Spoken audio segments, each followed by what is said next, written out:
قرآن ہے میرا رہنما، قرآن شفا ہے، نور ہے قرآن، جلا دل کی میرا قرآن، رضا رب کی میرا قرآن، قرآن قرآن۔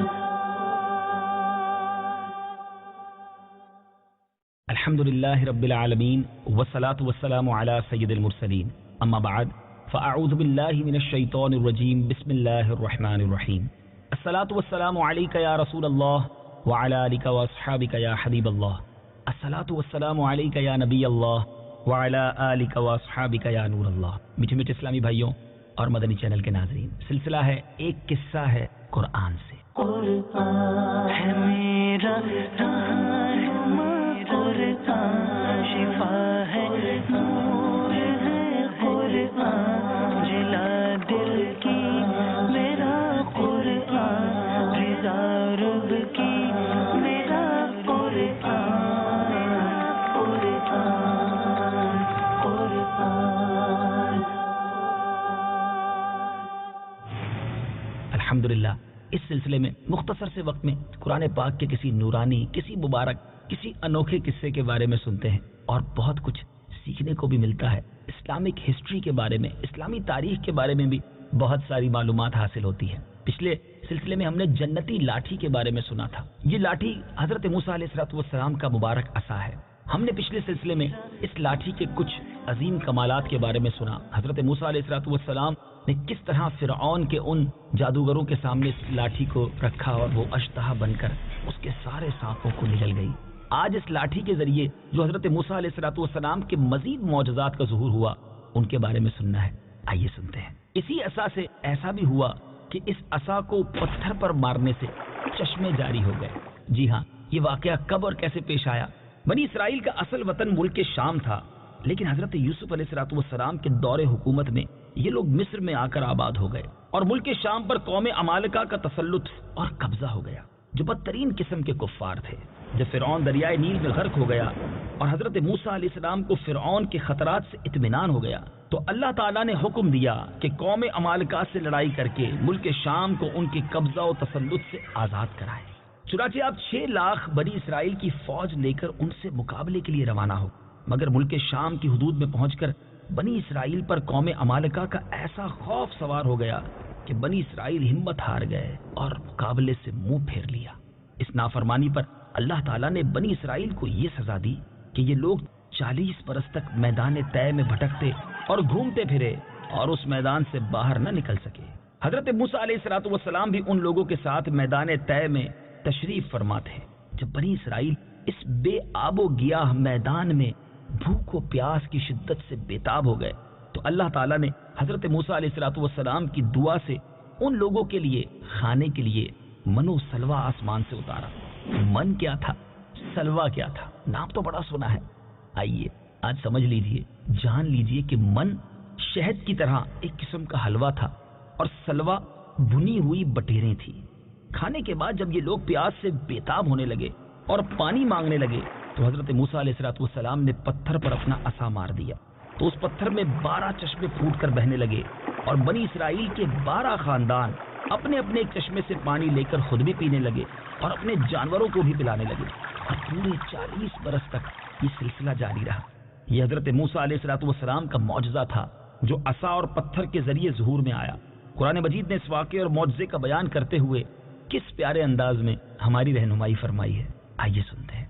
وَإِذِ اسْتَسْقَى مُوسَى لِقَوْمِهِ فَقُلْنَا اضْرِب بِّعَصَاكَ الْحَجَرَ فَانفَجَرَتْ مِنْهُ 12 عَيْنًا قَدْ عَلِمَ كُلُّ أُنَاسٍ مَّشْرَبَهُمْ۔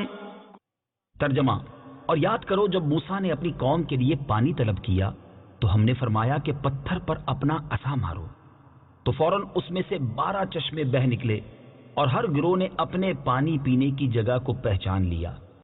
میٹھے میٹھے اسلامی بھائیوں، ایک اور معجزہ جو اس عصا کے ذریعے حضرت موسیٰ علیہ السلام کا ظہور پذیر ہوا کہ عصا کی مار سے دریا پھٹ گیا۔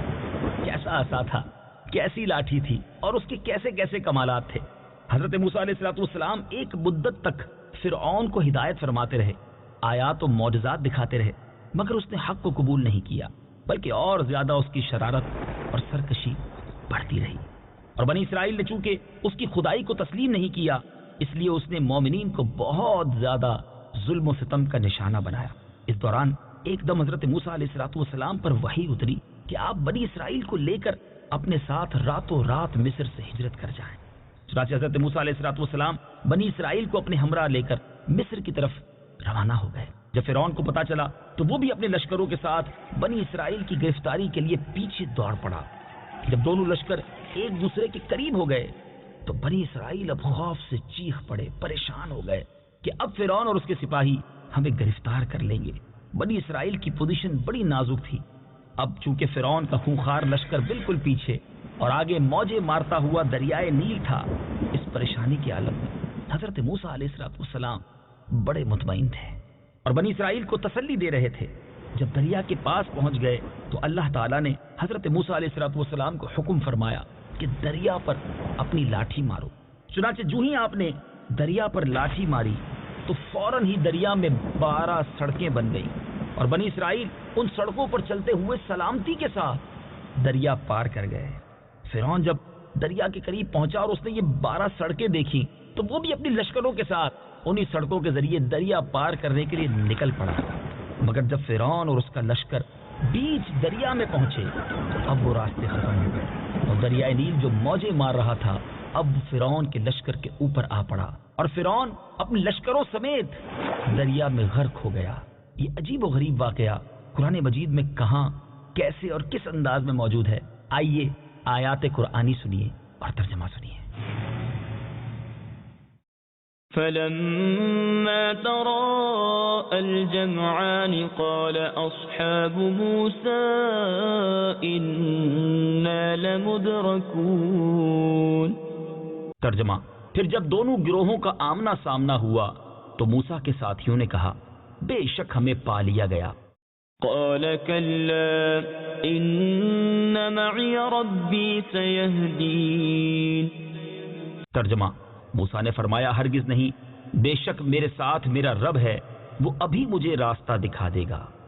فأوحينا إلى موسى أن اضرب بعصاك البحر فانفلق فكان كل فرق كالطود العظيم۔ ترجمہ، تو ہم نے موسیٰ کی طرف وحی بھیجی کہ دریا پر اپنا عصا مارو، تو اچانک وہ دریا پھٹ گیا تو ہر راستہ بڑے پہاڑ جیسا ہو گیا۔ وَأَزْلَفْنَا ثَمَّ الْآخَرِينَ۔ ترجمہ، اور وہاں ہم دوسروں کو قریب لے آئے۔ وَأَنجَيْنَا مُوسَى وَمَن مَّعَهُ أَجْمَعِينَ۔ ترجمہ، اور ہم نے موسیٰ اور اس کے سب ساتھ والوں کو بچا لیا۔ ثم أغرقنا الآخرين۔ ترجمہ، پھر دوسروں کو غرق کر دیا۔ إن في ذلك لآية وما كان أكثرهم مؤمنين۔ ترجمہ، بے شک اس میں ضرور نشانی ہے اور ان فرعونیوں میں اکثر مسلمان نہ تھے۔ میٹھے میٹھے اسلامی بھائیوں اور مدنی چینل کے ناظرین، یہ ہیں حضرت موسیٰ علیہ السلام کی مقدس لاٹھی کے ذریعے ظاہر ہونے والے وہ تینوں عظیم الشان معجزات جن کو قرآن کریم نے مختلف الفاظ اور متعدد عنوانوں کے ساتھ بار بار بیان فرما کر لوگوں کے لیے عبرت اور ہدایت کا سامان بنا دیا ہے۔ ان واقعات کو سن کر حضرت موسیٰ علیہ السلام کی عظمت دل میں اور بڑھتی ہے۔ اللہ کریم اپنے انبیاء کی کس طرح مدد کرتا ہے یہ بھی سیکھنے کو ملتا ہے، اور جو سرکشی اور نافرمانی کرتے ہیں چاہے دنیاوی طور پر کتنے طاقتور کیوں نہ ہوں، مگر جب رب کا قہر نازل ہوتا ہے تو وہ نیست و نابود ہو جاتے ہیں۔ اور ایک اور بات بھی سیکھنے کو ملتی ہے کہ قرآن پاک میں کتنے انٹرسٹنگ، کتنے حیرت انگیز، کتنے پیارے واقعات موجود ہیں۔ ہم پڑھیں تو ہمیں پتہ چلے۔ امید ہے ان سلسلوں کی برکت سے قرآن پاک کے ان عجیب و غریب، ان مبارک واقعات کو سننے کا شوق بڑھتا جا رہا ہوگا۔ اگلے سلسلے میں ایک اور واقعہ لے کر حاضر ہوں گے۔ جب تک آپ سے گزارش ہے کہ اگر آپ مزید اس طرح کے واقعات پڑھنا چاہتے ہیں، مکتبۃ المدینہ جو کہ دعوت اسلامی کا اشاعتی ادارہ ہے، اس کی مطبوعہ کتاب عجائب القرآن غرائب القرآن حاصل کیجیے، چاہے تو دعوت اسلامی .net سے ڈاؤن لوڈ کر لیجیے، اس کا انگلش ترجمہ بھی موجود ہے۔ تو انشاءاللہ قرآن پاک کے ان مبارک واقعات کو پڑھنے، سمجھنے اور اس سے کچھ سیکھنے کا موقع ملتا رہے گا۔ مدنی چینل دیکھتے رہیے۔ صلو علی الحبیب صلی اللہ تعالی علی محمد صلی اللہ علیہ وسلم۔ قرآن ہے میرا